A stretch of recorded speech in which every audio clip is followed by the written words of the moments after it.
Hi, everybody. This is John Ferrian, and you're here at another episode of Live Large Universe. And I've got my new friend, Rudi Fowler, here with me. Rudi, how the heck are you doing? Absolutely very best. How about yourself? Not too shabby, not too shabby. Things down here in beautiful Seattle, Washington area. So I'm in Washington State, not too far out of Seattle, about 30 minutes out of downtown Seattle. And yeah, it's we're a four hour difference in time zones. That doesn't happen to me very often. Usually East Coast, but to get somebody in the Atlantic time zone, that is unique. So welcome to the show tonight.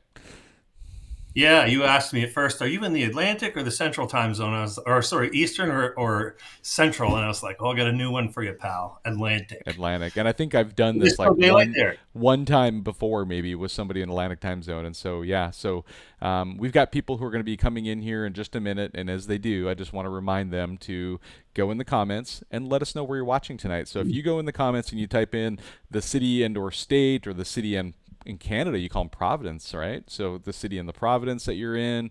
Let us know where you're watching from because it gets you on our radar here and there. I'll do some shout outs of people who are watching, and that'll happen here soon.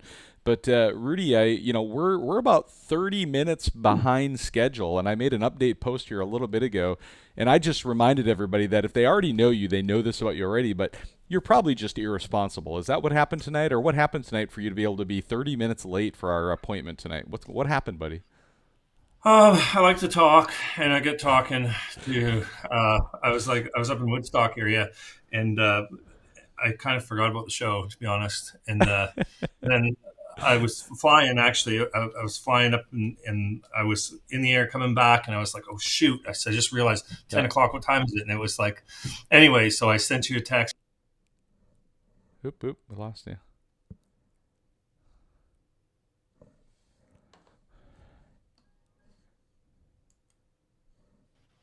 All right, Rudi is back, and so we had this happen a little bit right before the show too, and so somehow, some way, I'm gonna blame it on the conversion between metric and imperial systems that our internet connection doesn't stay connected, and so it's trying to do all that recalculation of meters or kilometers into miles and all those kind of things. I'm sure is what's going on, right? The internet will be better. Everything will be fixed when we become the 51st state, and we You don't have know, these problems of you know, versions and between poor internet. yeah, between Trump and Trudeau, they're gonna figure this out, I'm sure. But I heard Trudeau's on his way out. Yeah, I heard that. Yeah, there was. He dismissed himself. No Governor comment. Trudeau, Governor Trudeau. 30 seconds in, we're in politics. Awesome, awesome. All right, everybody. If you're watching, please go in the comments. Let us know where you're watching from. So far, we have Matt here from Pepper Creek, NB. What does NB stand for? I bet you know, don't you? Nouveau Brunswick, New Brunswick. There you go, New Brunswick. That's our, as you call it, Providence. We call them provinces, Provinces. Yep. but that's our Canadian state. Your Canadian states. There you go. There you Yeah, go. our Canadian state of New Brunswick, we'll call it. So Perfect. yeah, Matt Perfect. from Pepper Creek. Yeah. So you were chatting away. You jumped in the plane. You started flying to me. And the one thing I'm going to show everybody quick is this is amazing. This is a text message you sent me like, hey, I'm on my way. Look, and it's like a picture of the cockpit of your airplane with like a city lights out in front of me. And I'm like, that looks like an airplane cockpit, not like a truck cockpit. So like, what's going on over here? And then we shared the story. It's pretty fun. So So I just parked the plane. I didn't even bother tying it down. There's no wind tonight, and I jumped in my truck and I'm burning her home. And I've driven millions of kilometers, miles, yep. and I've never hit a deer until tonight. Didn't I hit a Until deer tonight. like 20 minutes before we started this thing? Bang! I was like, Yep. oh Yep. wow, I missed the first one. Yep. Missed the first one. Starting the show But with a anyway, bang. Starting the show with a I got bang. all kinds of excuses why I'm late. What else you want? Hey, that works, but it's obviously it's worth the wait. So anybody who's watching, again, go in the comments, let us know where you're watching from, and drop it in the comments, and show us your city, your state, your province, where you're at.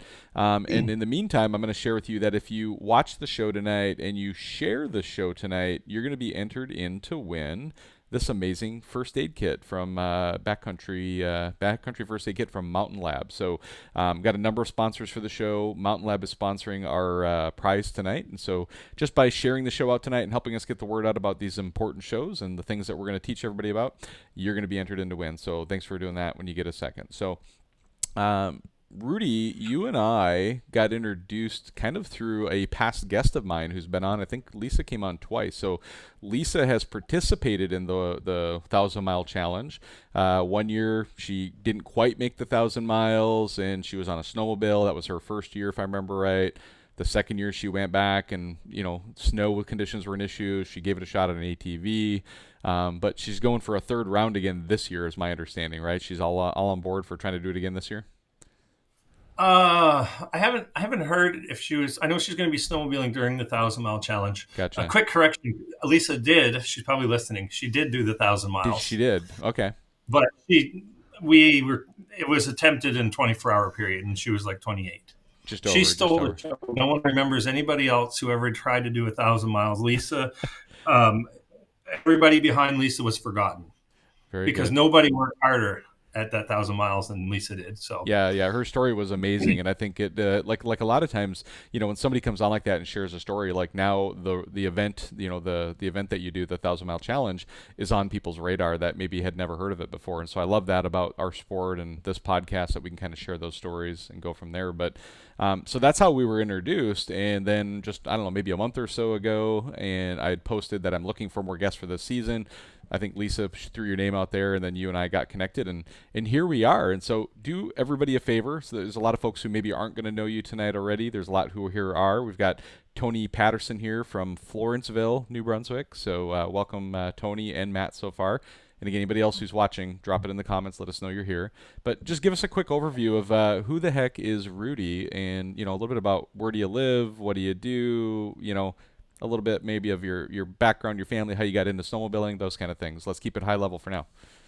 high level now, we could go really deep. Yeah. So Rudi Yep. Fowler's he's really weird. He's one of a kind. And Aren't we all? Aren't I we guess all? I grew up around snowmobiling. My father was into it. It's a really, when you look at it from an outsider's point of view, it's a really weird thing to get into, snowmobiling. Yeah. And anyway, so I grew up with it. I started on a little Alouette snowmobile, a little kids junior brute, we called it, or mini brute. And yeah, I just kind of get into it and learn to really look forward to winters. That's something that snowmobiling really does for people. If you see someone griping about wintertime, it's because they just need to discover a new hobby, whether it be skiing or whatever.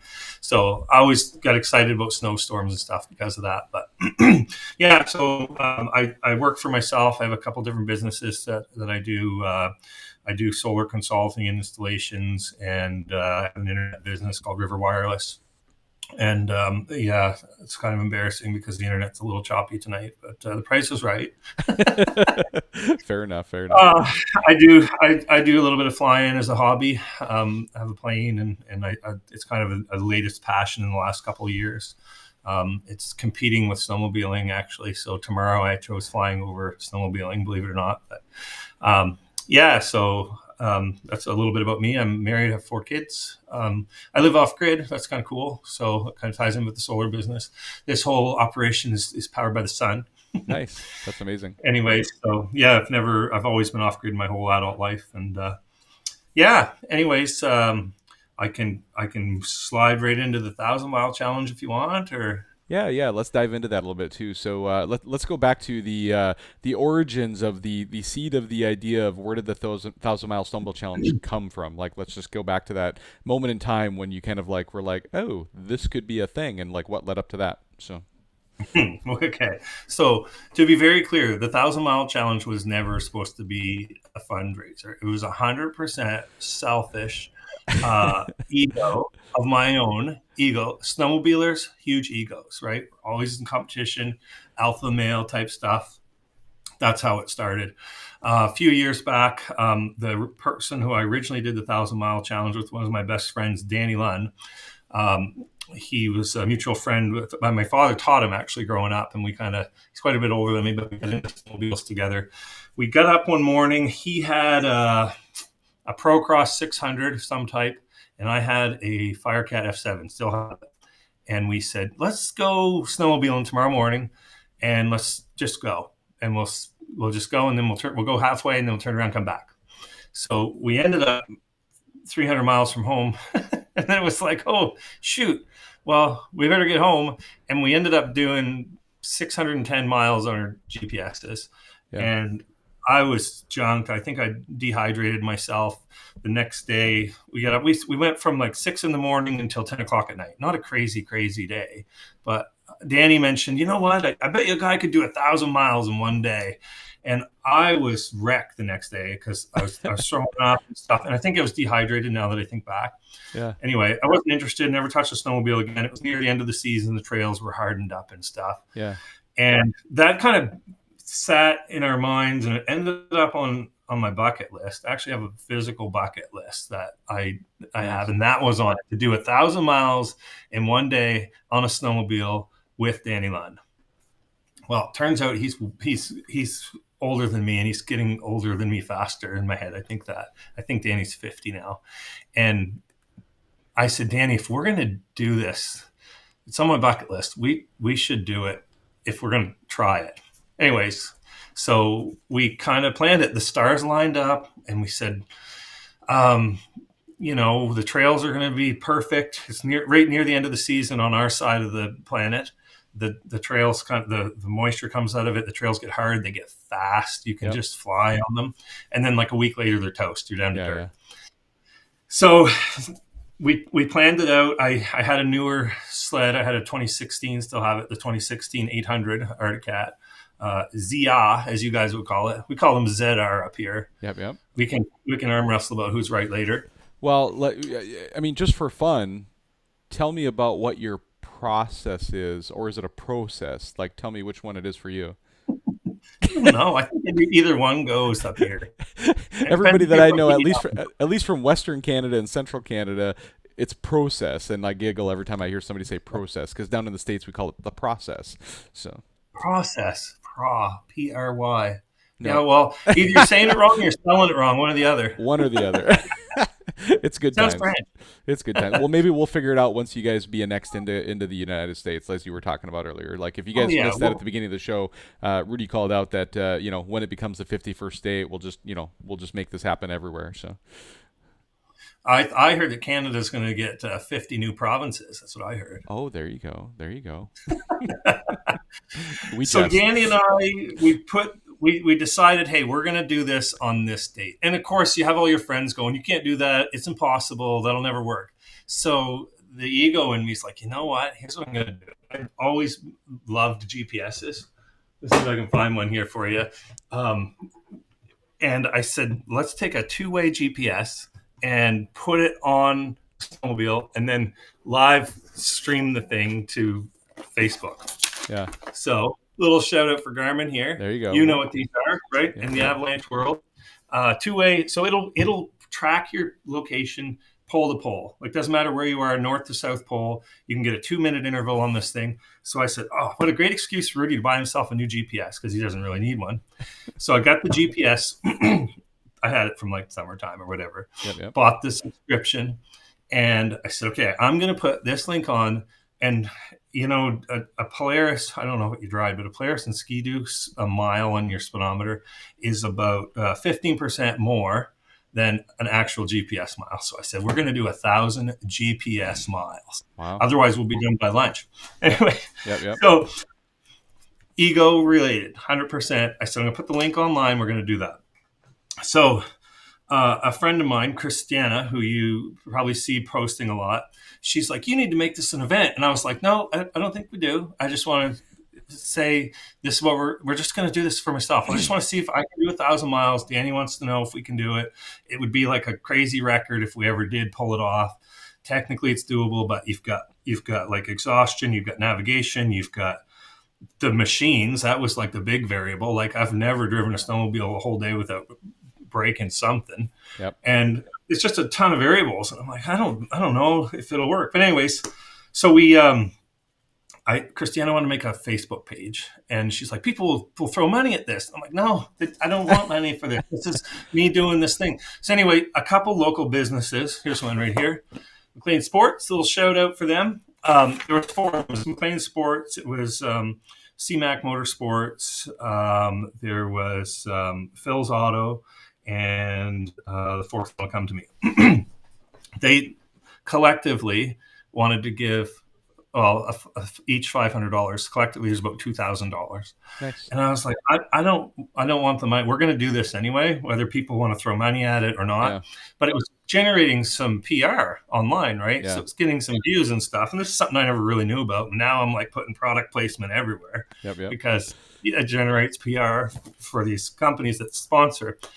So anyway, I told Christiane, I said, you can make a Facebook page. Just don't make it complicated. It's exactly what I said. Don't make it complicated. So it was like 3 days. Famous last words, right? Famous last words. Don't make it complicated. And here we are. Look, 5 years later, Now you're like, doing oh my word. podcasts. You now you're doing podcasts. You're flying airplanes. You're hitting deer. Like, I mean, it's Oh yeah, complicated. deer. A little plug for speaking of the deer. All you guys listen, remember, like and share, and that goes for you, Mr. Deer, who got hit on the road tonight. You could absolutely use that first aid kit tonight. That There was you a go. mess. That was it. Was he needed a band-aid? So don't make it complicated. So she does marketing for a living, or was Yeah. well versed in that, in social media and stuff. So what happened is there was a logo made. I don't have one here. There was a logo made, and then there's people invited to the Facebook page, and there's a Facebook page called MB Sledders. It's got 45,000 people on it now. And that's where I was going to use my platform to prove to the world that I was the man and I could do 1,000 miles in one day, even though I gave myself a 10% chance of pulling it off. Yeah. Yeah. Right. So if I was putting myself in a viewer's shoes, I'd be like, oh man, I want to watch this guy fail so hard. But deep down inside, maybe he will make it, prove us Yep. Yep. wrong. Yep. He'll be back in just a second. So another interruption in the old internet here. So give us a second when he comes back. But please share the show out while you're waiting for Rudy to jump back in here. So all right, Cannot. there you go. You're back. So I'm virtually entertained by myself. I'm thinking this will be entertaining for people. So I get the sled ready, and suddenly we had $2,000 that I was like, okay, what am I going to do with this? I'm not keeping it. I'm not Yeah. going to. We're not going to use it for fuel. We didn't even make the calculation that it was going to cost $1,000 in fuel and oil, because it does to do a Nice. two-stroke 1,000 miles. So I said, Danny, we had seen on MB Sledders on this Facebook group that there was a person who had crashed a snowmobile a couple weeks before. There was a GoFundMe out there for the family that couldn't afford the funeral. So I was like, perfect. We're just going to give this family $2,000 that's snowmobile related. So I get on the old Google box and I look up, that's what we call it in Canada. I looked up on GoFundMe, and it's gone. It wasn't there anymore. So Okay. either it got fully funded or whatever. So I was like, okay, we'll find something local to give this to. Like maybe there's a sick kid or something. Like, we could, do something with it. Anyways, the only thing at this time on GoFundMe was somebody in the Fredericton area had a 17-year-old cat that needed a whole bunch of medication, and they needed like $3,700 for this domestic pet cat, which, I love cats. I got 4 of them, but they're disposable. Let's be honest, folks. You just get a new kitten. When your cat dies, you get a new kitten. You don't dump $3,700 into an old car. You just I, junk it and you get a new one. it's interesting, the mindsets of people around the world around pets. Is I come from rural Minnesota, and I'm sure very much like probably in rural Canada, is that a pet is a pet. It's not a family member. But I know there's a lot of people who are Well, very passionate about their pets being a family member. So it's absolutely, and that's the same way here. A pet is a family member, and they're more important than humans in a lot of cases. And you know what? That wasn't my cat, but you yep. know what? The reality of things. The cats only live so long, and that one there, you can't afford to keep it running.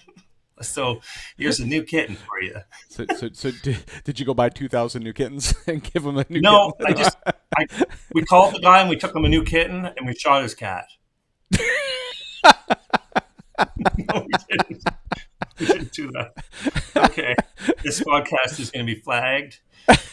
So no, I ignored that. I said to Danny, I was like, man, I can't find any good places to put money. Well, it was during this time of this idea.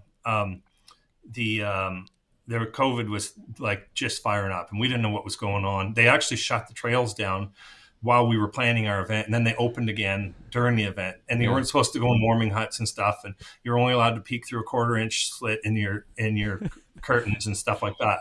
So everyone was boxed up. They Yep. weren't making new TV shows. Like people were bored out of their mind. They were watching the Tiger King and stuff. Like that's how bad it was. Remember? Yep. Yep. Yep. Yep. And but Okay, people went so outside. People went snowmobiling. They went off roading. They went motorcycling. They got outside a little bit well, usually. So yeah, they did, but they shut down snowmobiling. They're like the trails are closed. I know. Anyways, Same thing here. um, Snow parks were closed for a while too here. So that first year. yeah, the fun police was everywhere.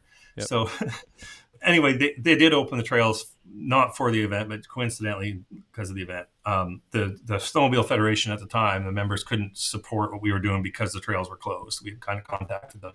Anyways, so speaking of COVID, my mother, she was making these COVID masks, just masks for kids to go to school with.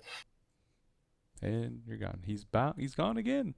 He'll be back. So hey, everybody, make sure you share the show out tonight so that we get the word out. And if you do, you're going to be entered in to win. Guess what? You're going to be entered in to win this amazing first aid kit. So let me bring Rudi back on here, and he's right back in place here. So Rudi, welcome back. Are you freezing? Is this like a game we're playing? Is it like freeze frame? That's what I was doing when it stopped. So I just kind of Yeah, you slid great. in. Okay, Okay. cut and go.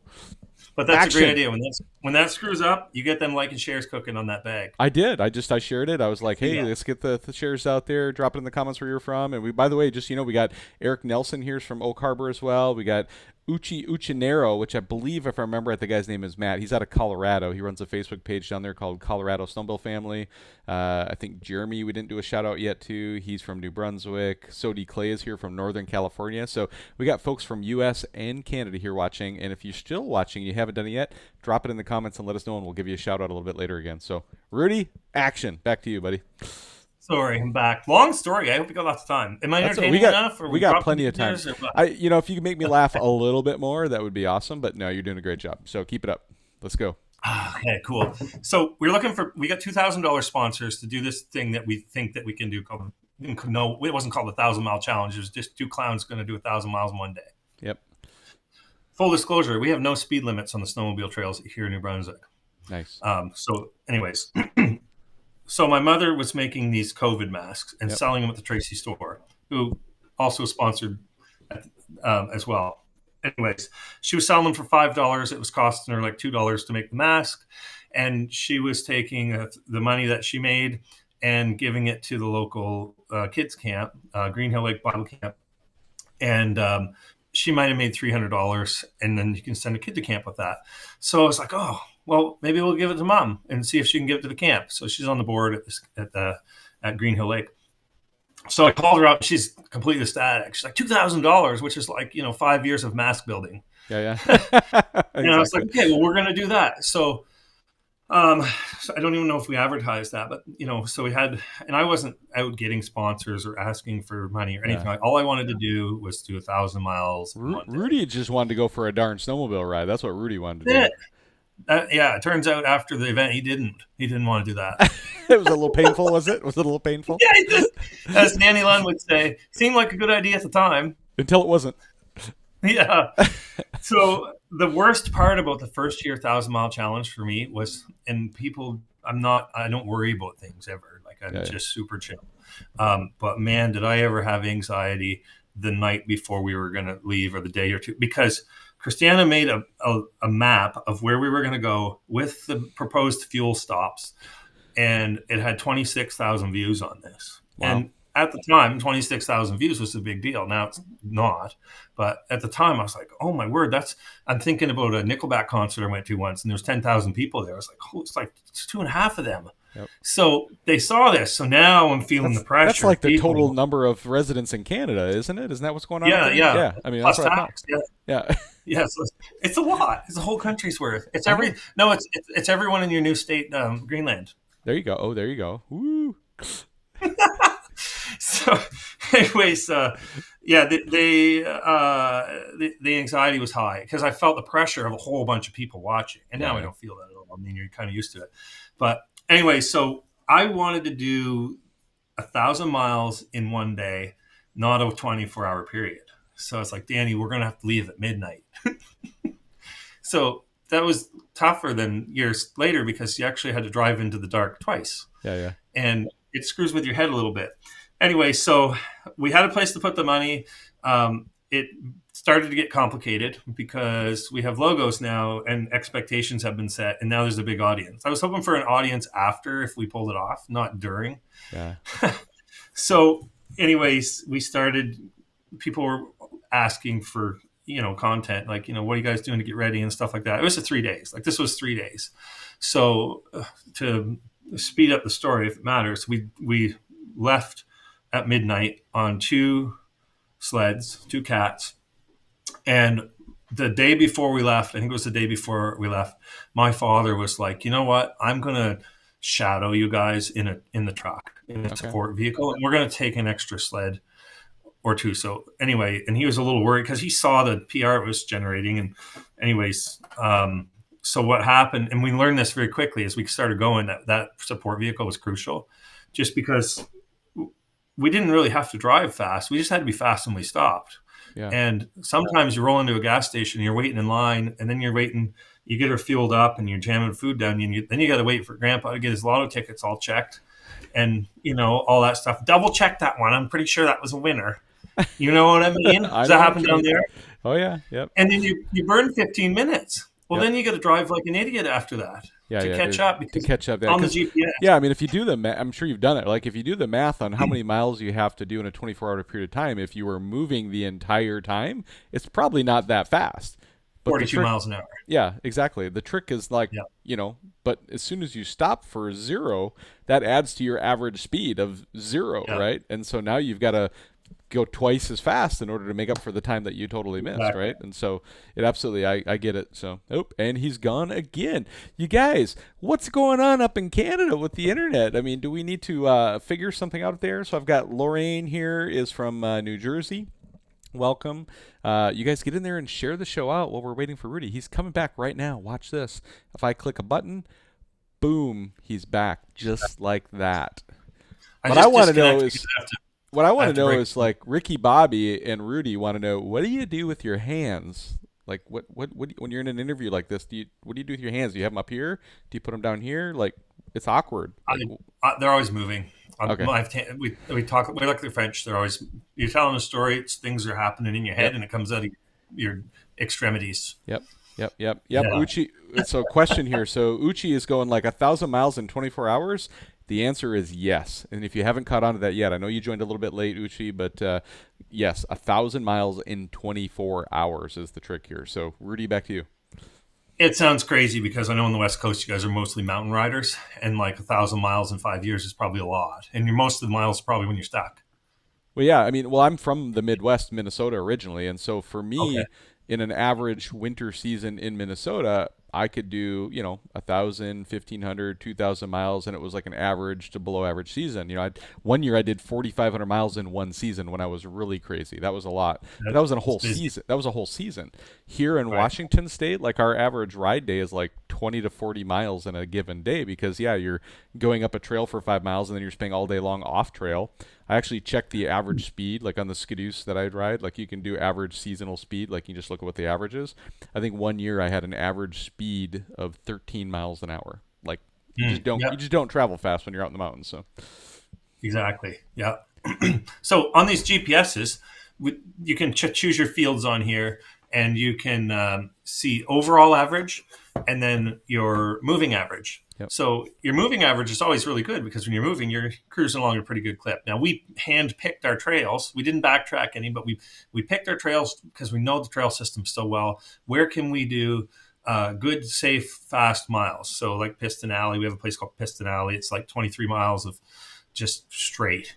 And great place to put some miles on, safe, make hay when the sun shines. yep, When you're stopped, that's when you see your overall average start from like 48 miles per hour, and then it goes to 47 miles per hour, 46.9, and it's like, oh boys, get the fuel in that sled, jam some hot dogs in this guy, and we're going to stick this baby in the wind. yep, So we learned very quickly, and I tell riders in the future, like who attempt this, you don't have to be stopped when you're going. You have to be fast when you're stopped.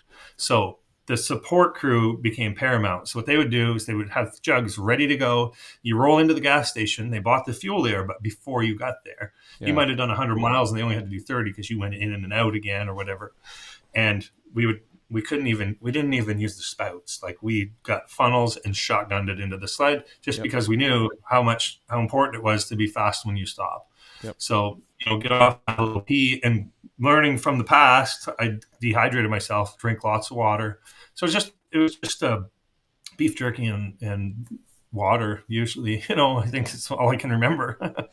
And yeah, so the support vehicle was kind of crucial. My father and another friend, Donovan, they went in the support vehicle, and they had two extra sleds there with identical parts on them in case we got in a bind and we needed, which we found out to be true. We did need those parts off the sled. There was a couple instances where we did need that stuff.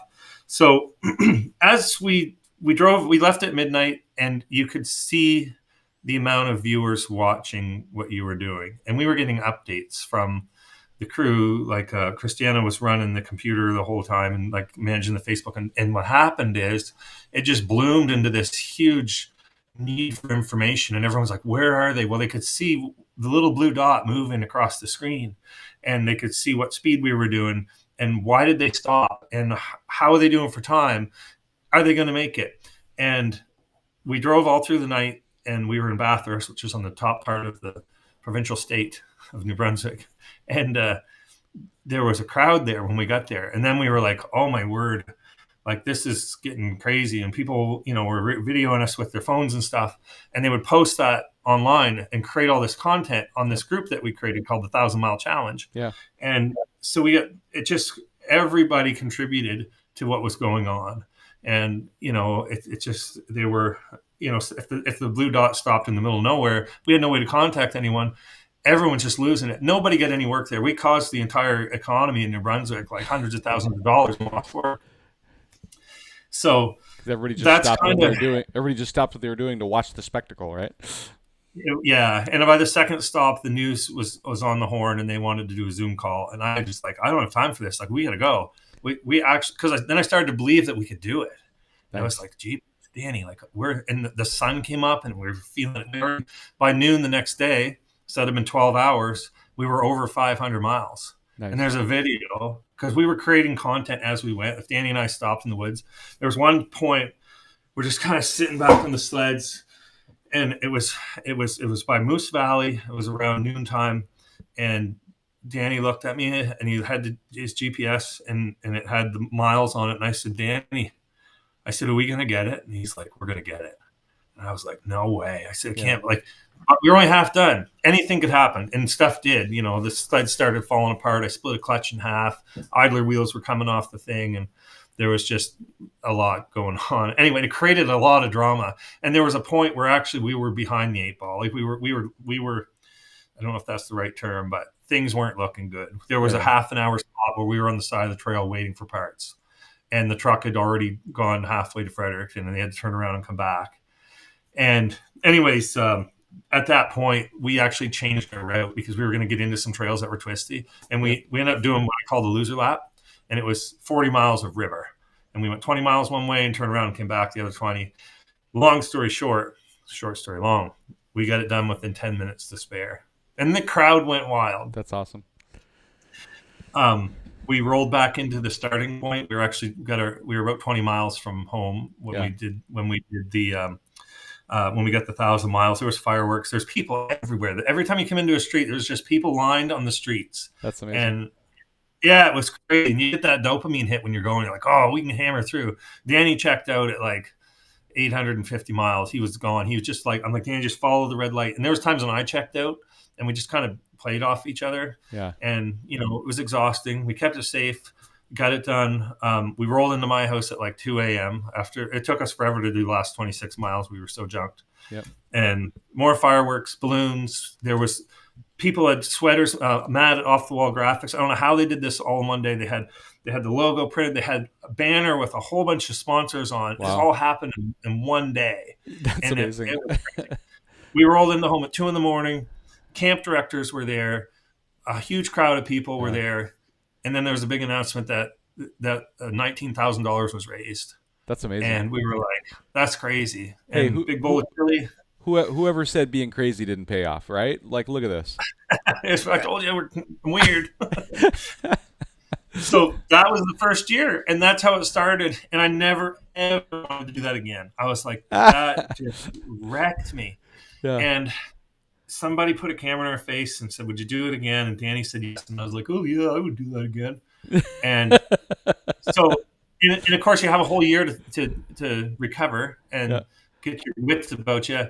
And in my head, I was like, you know what? I proved to myself that we could do that. It's possible. We pretty much did it Yeah. on live television, Yep. and we have the tracks and everything to prove that we did it. And it doesn't need to be done again. However, we raised almost $20,000 and sent a whole bunch of kids to camp that weren't going to go to camp. Yeah. And it was like, geez, if we don't do that again, it's almost like we're taking $20,000 away from kids. Yeah. And I was like, man. So, and I had said it, and I'm really tight with my word. I don't want to ever go back on it.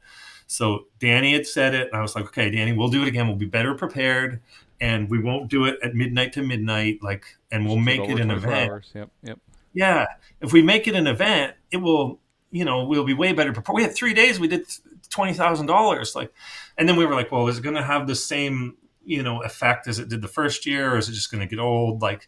So anyway, Danny, I say that he sabotaged himself. He stuck his arm somewhere on his harvester, as a tree harvester, Oh and no. broke his wrist like a couple weeks before. You're Well, I saying knew he he was probably gonna. did it on purpose, though, just so we didn't have to Oh yeah. ride. Yeah, Well, yeah. I totally I remember. understand. Stick your hand into like farm machinery just so you don't have to ride snowmobile. Makes complete sense to me. I would have went the COVID route myself, but anyways. I got the So I flu. I can't go. I'm dehydrated. I suspected this, and I had a backup rider. So Sam Charters came with me in the second year. We Yep. wrapped the sleds. We sold sponsors on the sleds.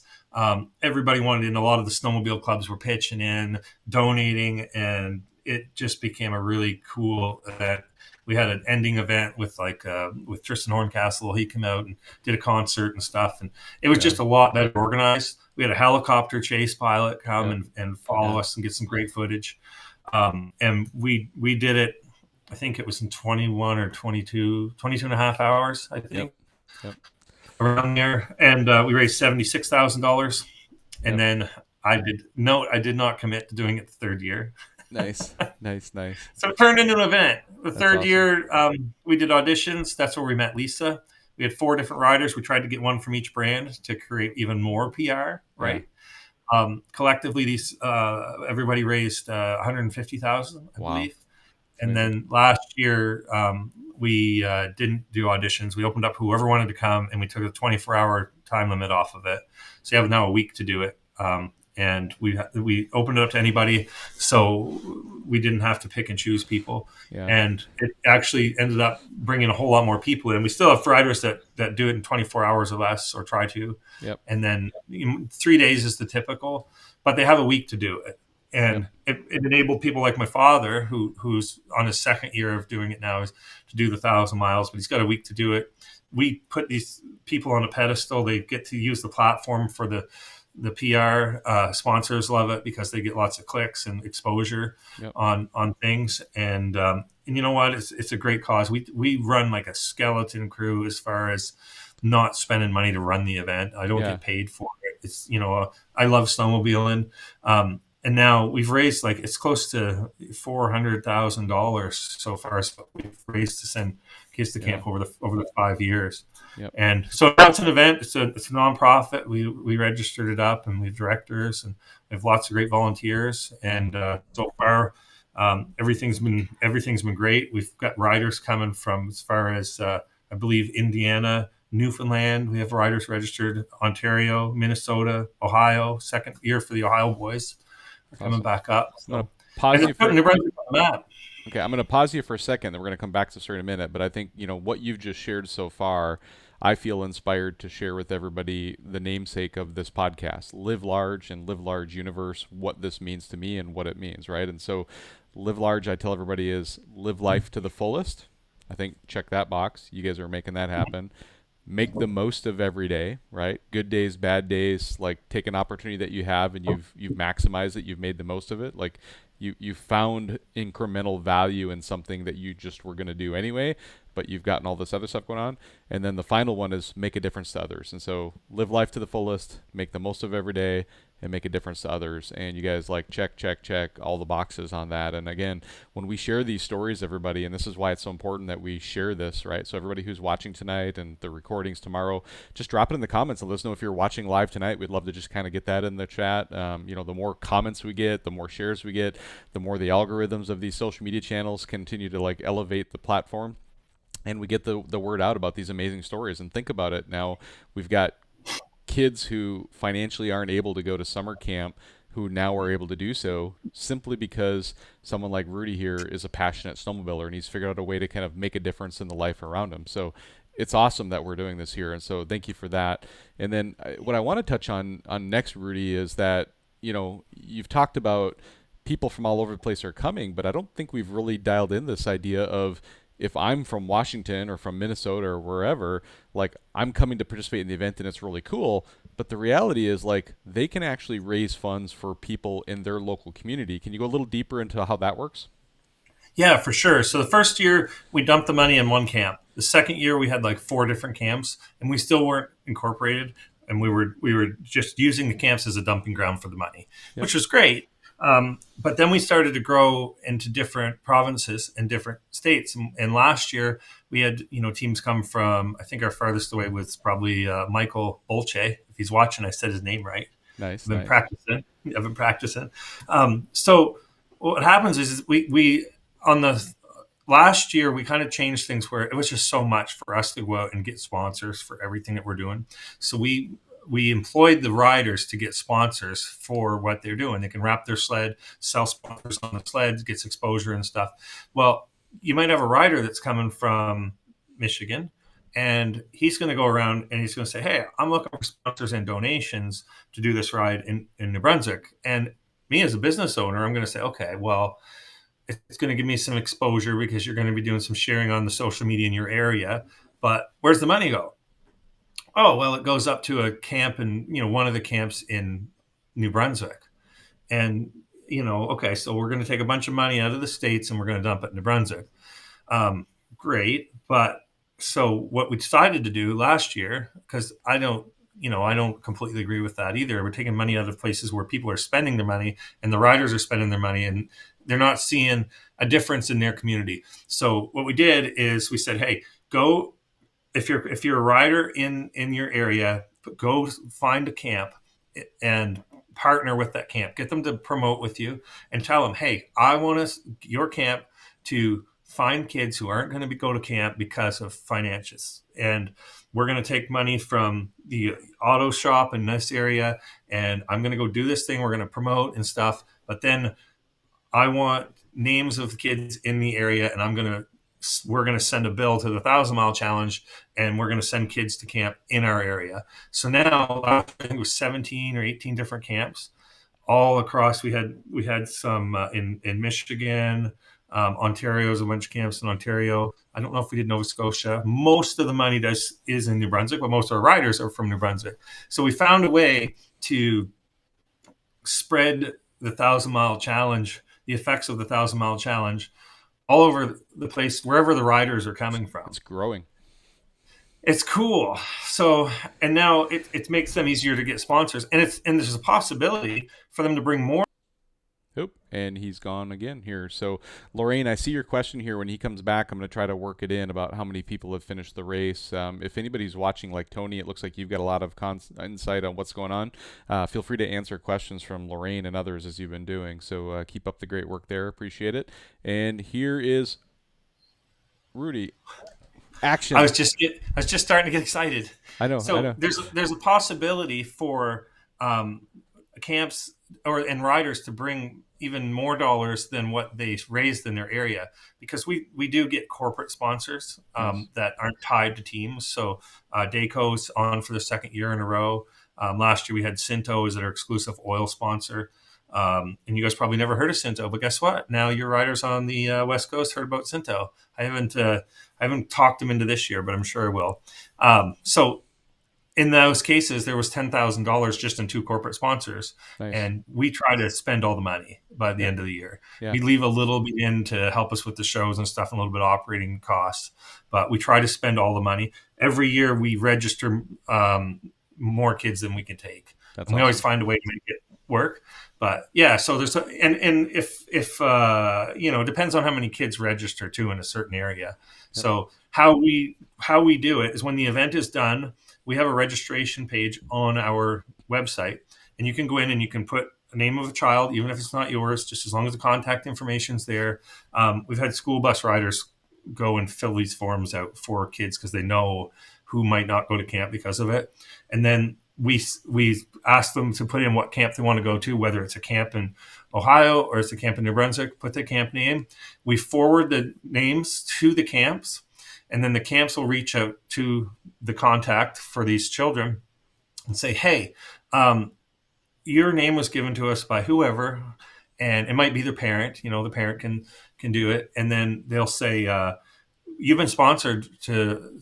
Your kid's going to camp, and you don't have to pay anything. This is how Yeah. we did it in the first couple of years. Now we've changed it a little bit.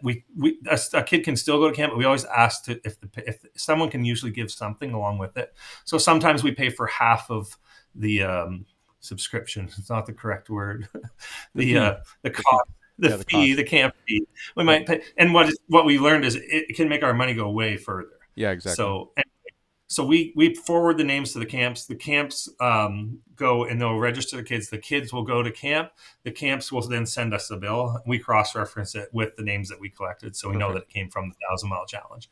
So then we're sending checks out all over the continent, Yep. and it's super duper awesome to see. Like when we register kids, like the names. I wish I could share it, but privacy stuff. Yeah. But the Yeah. names of the kids that we have, because I really think it would help what we're doing, because that's something that even the riders and the sponsors really don't get to see is like we give them a number of how many Yeah. kids Yeah. went to camp, Yep. but like the list of and there's always a story behind it too, why they can't go, or some unfortunate circumstance, or somebody's sick, Yeah. and those stories, like, I mean, I think we should share more of them, just take some names out and stuff, but it's pretty cool. Like that's where it matters, right? And Yeah. there's always there's drama and stuff that goes along with the thought. There's egos and snowmobiles and stuff, and it makes you just forget about all that bull crap. And Yep. when you see that, it's pretty stinking cool. So Yeah, I mean, you got all the checkbox for the recipes of what makes a successful event. I mean, you have something that people are passionate about, which is the snowmobiling part, but you get something that people can align to and kind of come up with this like charitable cause and this thing too. And that's where, I'll share a little mini story for those who maybe haven't seen my show before, but a very similar type of a story about my show. What happened when I started doing the podcasts, I started wearing some Live Large shirts just because I wanted to be branded when I was on here, and all of a sudden people were like, "Where do I get one of those? I want to." And I'm like, "I don't have a website set up, guys." And kind of like you, I kind of pushed back and I resisted for a little bit, and then finally I'm like, "Okay, I'll do it," but I'm not going to take the money. Like I'm not trying to do this for money. I'm just trying to make a difference in the community. I want to like grow the sport. I want to make a difference in my community. And the money we were raising, I'm like, well, I'll just, because a lot of it was avalanche safety and education. I'm like, well, let's just start an avalanche scholarship program, and I'll send a few people every year to go to an avalanche scholarship, right? And the idea was there. I threw it out in one of my episodes way back in the day, and all of a sudden I had professional avalanche instructors around the country starting to reach out to me like, hey, I'd love to be part of this. I'll help you. And to your point, I'll help you stretch your money out a little bit. Like I'll give you discounts and that kind of thing, right? And then they introduced me to down here is called ARI, which is the American Institute for Avalanche Research and Education. And I coordinated setting up a scholarship fund with them because they're a nonprofit. Like by myself, I was just going to do it, but I'm like, they're a nonprofit. We can send the money down there and I don't have to touch it. I don't have to worry about taxes, all of that. Easy button, right? Like help people yeah, do it, let them do it. And then guess what? Before we knew it, like the snowball effect started happening. People started hearing about it. The company Climb that you've heard of, I'm sure, the clothing company, yep, their marketing director had started something called Avalanche Alliance the year before, but they hadn't quite figured out how they were going to do it. And so they asked me to join kind of their board of directors for Avalanche Alliance. Very quickly, I pulled in Airy. I pulled in, different sponsors from above on the top of the screen here. Like Marlon is one of them. Fly Racing was one of them for a while. And so it's become now similar to what you're doing. for me, like the world's largest avalanche scholarship program, period, motorized or non-motorized, and it's all based out of Erie. We raise typically on a good year we raise 100 to $150,000 a year also for avalanche scholarships and stuff, all just because somebody was doing something fun and they got some people to rally behind something too. And so I totally relate with what you went through. It's an awesome feeling to know that you're making one person can make such a big difference in our communities and pull the community together at the same time. So a lot of fun. Yeah, and now we've got just teams of people, right? Yep. All kinds of people that are doing this. And the coolest thing is we're getting riders that are coming back. No one just comes to New Brunswick once. They keep coming back, and you know what? They just and they get it. They get what we're doing Yep. now. They get to snowmobile and they get to send some kids to camp. Yep. It's pretty stinking cool.